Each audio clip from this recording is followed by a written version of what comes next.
The legend of playoff Carlos Correa.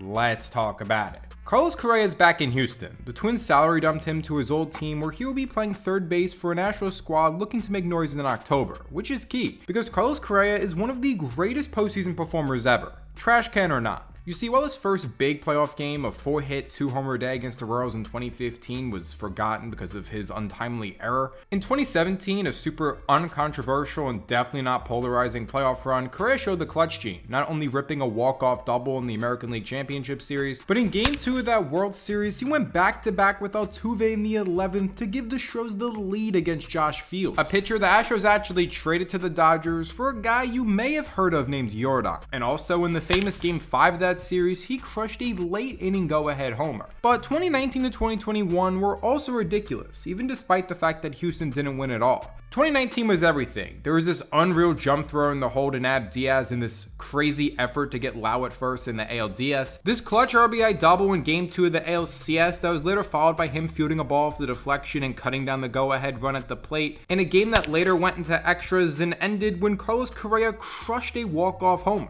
The weird 2020 postseason saw him blast a go-ahead and later series-winning 7th-inning homer in the wildcard round before he drove in 11 runs to help the Astros beat the A's in the ALDS, and although they fell down 3-0 in the ALCS to the Rays, a Game 4 win was followed by a Game 5 victory as well when Carlos Correa launched another walk-off shot, making him the third player in postseason history to have more than one walk-off homer. But despite losing that series, in 2021, Correa came out in the first game of the ALCS and launched another go-ahead and later game-winning homer versus Boston, and that made him the all-time postseason leader in go-ahead homers in the 7th inning or later. But after another World Series loss, Correa went to Minnesota, and although the Astros won a World Series title without him, while a player he mentored in shortstop Jeremy Pena won World Series MVP, the Twins made the postseason in 2023, and for a team that lost 18 straight postseason games, he not only helped them break that curse with clutch play on both sides, but he led them to the ALDS against the Astros, where in Game 2, he went off on his old field by ripping 2 doubles and making a game-winning play against his replacement Pena.